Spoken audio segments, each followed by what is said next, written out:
For illicit networks, a system that can retroactively invalidate ownership is fundamentally unsafe, while public perception of blockchain often emphasizes anonymity. Judicial realities tell a very different story. Every transaction leaves a permanent footprint that prosecutors can pull up years later. And based on the cryptocurrency cases that have come before me and my colleagues, I would say this statement is very well supported. Even though President Trump, who once described Bitcoin as a scam, but has now embraced cryptocurrency. Old school operators know that absolute transparency is a liability. Once the state decides to look, the permanent ledger becomes their greatest asset. Traditional banking relies on private books and multiple intermediaries to process wire transfers. Decentralized ledgers eliminate these layers, creating a single, globally visible ledger that anyone can inspect.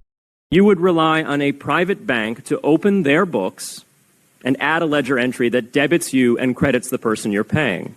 And if you both don't use the same bank, well, then there'll be multiple banks and multiple ledger entries in between. With Bitcoin, the ledger is the public blockchain, and anyone can add an entry to that ledger, transferring their Bitcoins to someone else. Removing the middleman also removes the opportunity to obscure the trail. A public ledger provides an automated roadmap directly to the destination.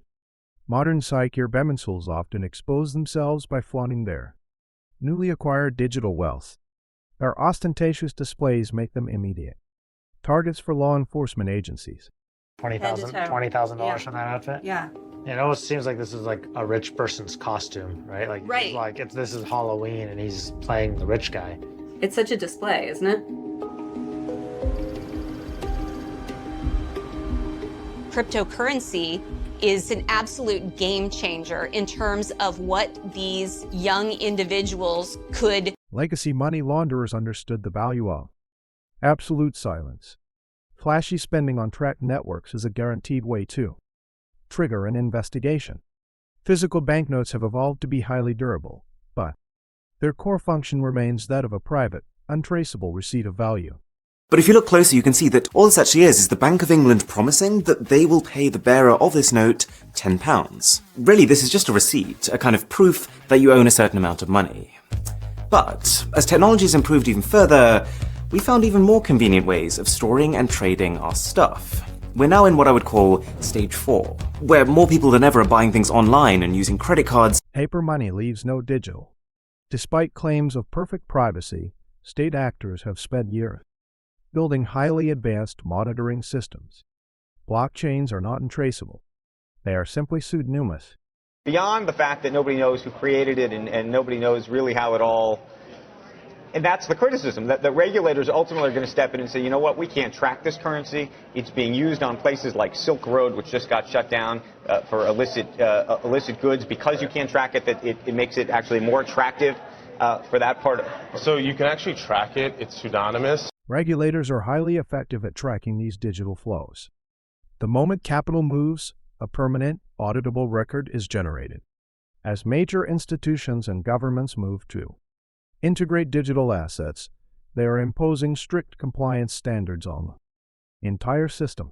Now that the world is moving so quickly into this new world, and Bitcoin has become so successful an investment, many people are trying to figure out, okay, how do I get involved with the new world? And when I say get on the right side of change, we think there's going to be a lot of disruption to the traditional world order. Sovereign regulation removes the gray areas where shadow capital used to hide. The system is rapidly transitioning into an automated state checkpoint. Managing assets on highly volatile, tracked systems creates immense psychological and physical strain. A single operational error on a public interface can expose a lifelong portfolio. The markets was your best friend or your worst enemy, depending on the day. And here I am, some 10 years later. This year has been a good year. I made more than £1 million this year. Last year, I managed to lose nearly 90,000 on Christmas Day. Would you believe that? It's one of the reasons why I am so grateful that CMC Market is stopping me from trading on a thin trading day. Traditional operators value physical safety over digital speed. Constant exposure to tracked interfaces is seen as a self-inflicted vulnerability. While digital assets can technically be carried across borders inside a person's head, this virtual storage introduces massive operational vulnerabilities. Are you carrying $10,000 in cash? You can carry it in your head.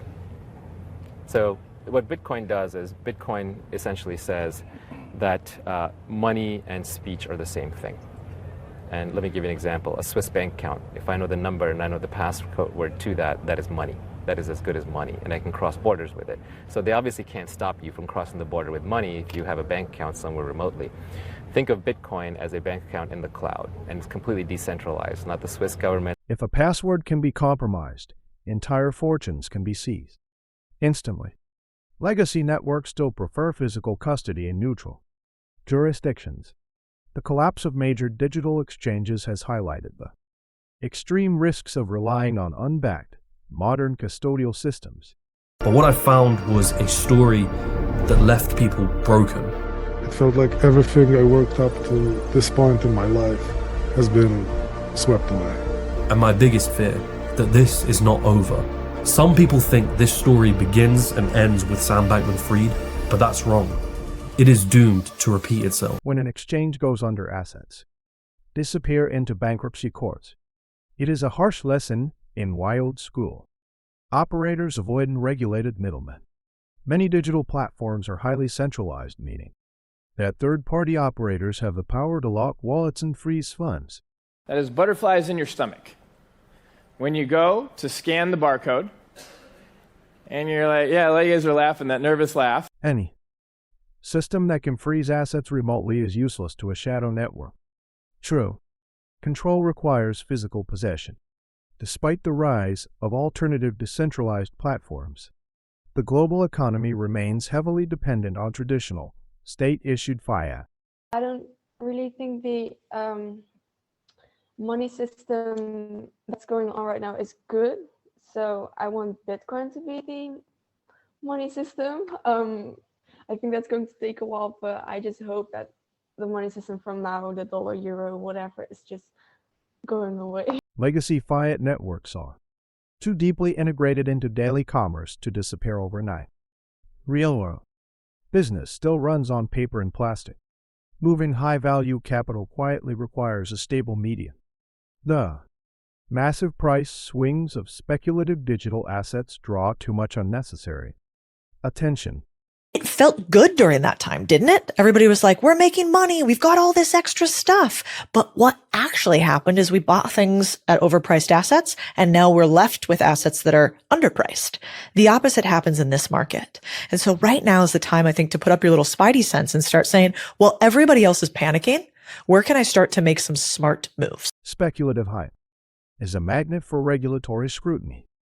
Shadow networks seek quiet, predictable paths, not volatile public spectacles. There is a profound cultural divide between the highly technical, elite operating digital platforms and the physical realities of global commerce. Increasingly bifurcated, split into two groups. And there's this kind of elite society, which includes almost all traders, that just have almost no interaction with people of ordinary financial backgrounds. Things are not getting better, but they can't see it. Yeah, there's this, really, honestly, there's this crazy let them eat cake thing happening, where this elite class have totally separated themselves from society. Automated platforms cannot replace local physical relationships. Legacy networks rely on real-world leverage, not internet protocols. Historically, major financial forces built their power on tangible, physical monopolies rather than digital experiments. That money doesn't have to be a government monopoly anymore. Money doesn't have to be the exclusive province of politicians to play with at their whim and to fund their latest endeavor to get reelected. Tangible commodities and land cannot be deleted by a server update. Physical consolidation is the ultimate form of asset protection. Centralized internet hubs have evolved to amplify specific ideologies and capture massive user data within highly concentrated geographic zones.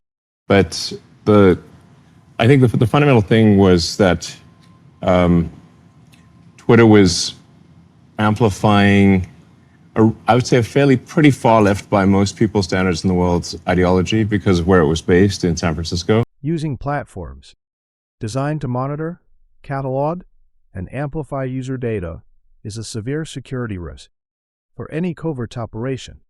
Modern financial tracking tools allow both private analysts and state authorities to capture instant, comprehensive snapshots of an individual's wealth. The gap between them. I'm going to put some numbers and a tracker on the screen. There are a lot of trackers and tools out there. Having your entire net worth visible on a public screen makes you an easy target. Privacy requires keeping assets hidden from simple tracking software. In business, those who control the physical infrastructure dictate the rules, while ordinary employees are left to manage the cleanup. How about you're fired? And I didn't know what that meant. And it was the defining moment for me because I realized there's two kinds of people in the world. There's people that own the store, and there's people that scrape the shit off the floor. And you have to decide who you are. And I'm not saying being an employee is a bad thing, not at all. But for me, it hit me. It just hit me. Relying on public blockchains means playing by rules set by others. Illicit networks must own their channels, not rent them from developers. Time-tested investment success requires study, extensive physical records, and understanding every tiny detail of traditional industries. And he thought he was the only one that knew about that, and that became an instant point of connection. So, to answer your question, I don't know what the equivalent of Moody's manuals or anything would be now, but I would try and know everything about everything small, and I would find something. And sifting through historical data is tedious, but it is the only way to find mispriced value. Speculative shortcuts rarely led to sustainable wealth. Navigating high-stakes transactions requires understanding client friction and knowing how to systematically handle immediate objections. Well, I'm not interested. Hey, Mr. Prospect, I understand. Let me ask you a question. The next time you're looking for blank for your product or service, could I be the first person in line that you speak to with blank? Hey, Mr. Prospect, I understand.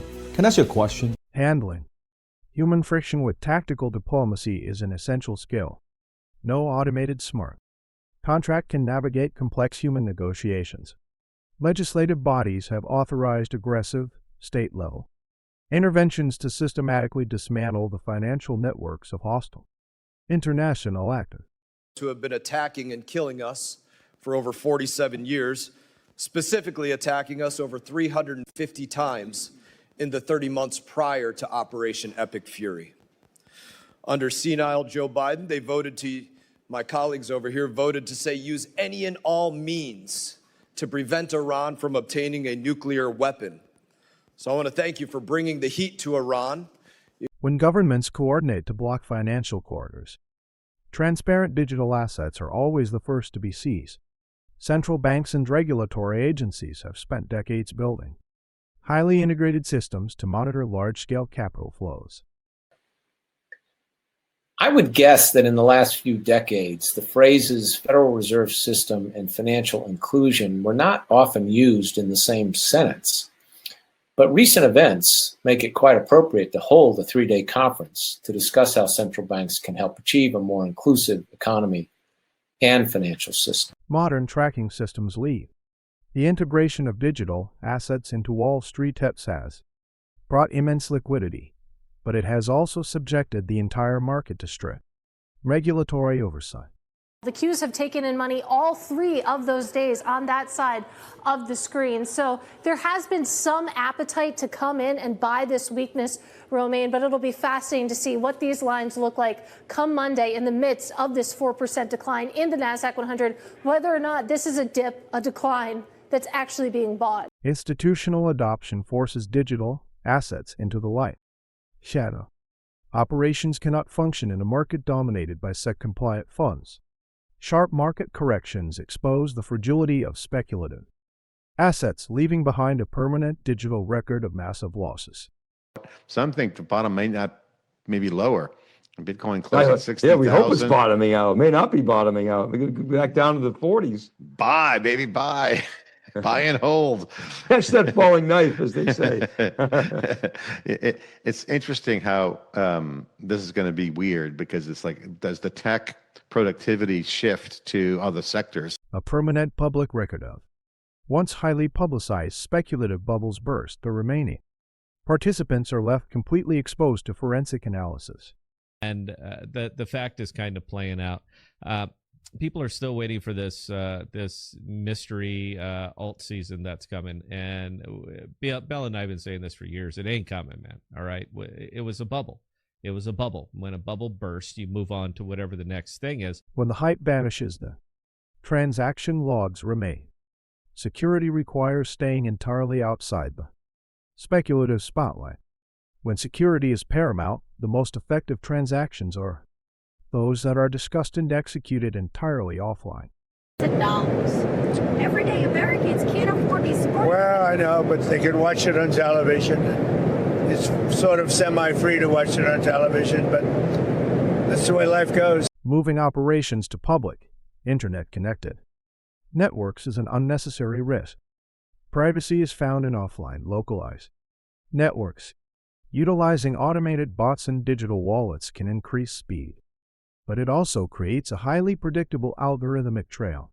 Wallet address you've got here, copy it, click send crypto, paste it in, and you should be good to send however much SOL you purchased. Next, you're gonna need a good trading bot to buy and sell meme coins with your SOL as fast as possible. The best one in the space right now is Axiom. It has the fastest fills, the most features, and the cheapest gas fees. So to set this up, go to the sign up button. Algorithmic patterns are incredibly easy for forensic software to map.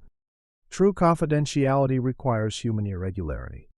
The foundations of physical commerce rely on tangible, localized trades that have successfully functioned for generations. Went to the Arabs. The Arabs took that idea, made it into their own, put different toppings on the wraps, spiced the meat differently, and called it shawarma. And then the Greeks took it and they did their own thing with it. They put tzatziki on it, like they put like their own type of toppings.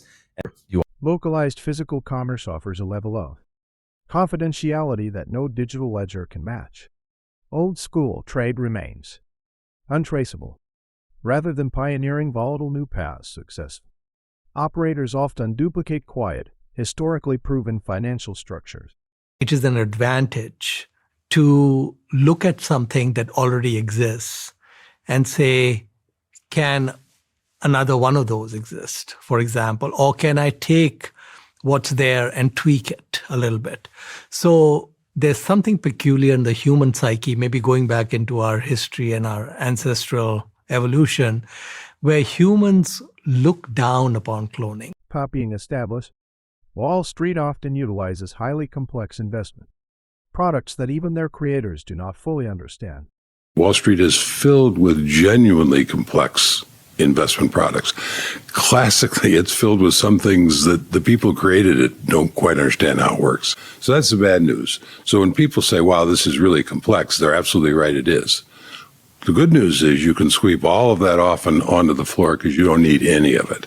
And what you do need, what will make you wealthy over time, is the soul of simplicity. Complexity is often used as a screen to obscure simple motives. True security, however, lies in physical simplicity. Ultimately, long-term capital preservation relies on strict risk management and knowing exactly when to walk away from a losing position. How do you deal with not carrying a loss? A disciplined operator. No matter how sophisticated a digital system appears, real security still lies in traditional, physical assets.